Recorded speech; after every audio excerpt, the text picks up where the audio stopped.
Hello, വണ്ടി നിർത്ത്. ഇങ്ങനെ എത്ര നേരം കൊണ്ട് ചേർക്കാൻ പുറകിന് വരുവാ? വണ്ടി നിർത്തിക്കേ. അത് നിർത്താം അമ്മേ, കുറച്ചുകൂടെ അങ്ങോട്ട് മാറിയിട്ട് നിർത്താം.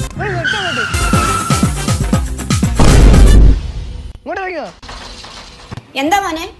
എന്റെ അമ്മയെന്ന് ചോദിക്കണ്ട, ഞാൻ ചോദിച്ചോളാം. താൻ എന്തിനാണോ ഇത്രയും ദൂരം എന്നെ ഫോളോ ചെയ്ത് വന്നത്? എന്നൊന്നും പറയണ്ട, എനിക്ക് മനസ്സിലായി. താൻ എന്നെ ആദ്യമായിട്ട് കണ്ടത് എവിടെ വെച്ചാ? മാടക്കടയിൽ വെച്ച്. മാടക്കടയിൽ? എന്നോടുള്ള ഈ സ്നേഹം എന്ന് മുതലാ മനസ്സിൽ മുട്ടിട്ട് തുടങ്ങിയത്?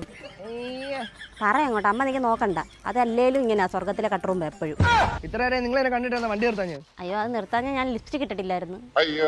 ആ മാടക്കടയിൽ ഇറങ്ങിയപ്പോഴേ നിങ്ങളെ ഈ പേഴ്സ് താഴെ വീണ്, അത് തരാൻ വേണ്ടി ഞാൻ വന്നത്. ഓ, എന്റെ പേഴ്സ് ഇവിടെ വരെ വന്നേല്ലേ. ഇതിരിക്കട്ടെ, ഇത് വെച്ചോ. അത് ഞാൻ 4ാം ക്ലാസ്സിൽ പഠിച്ചപ്പോൾ ഉള്ള ഫോട്ടോയാ. എന്റെ പൊന്നുമോനെ, അവിടെ ജീവിതത്തിലെങ്ങും കയറി തലവെക്കല്ലേ. പിന്നെ എനിക്ക് കയ്യിലിരിക്കുന്ന ഫോട്ടോ പോലെ പടമായിട്ട് പോസ്റ്റിൽ കയറിയിരിക്കാം.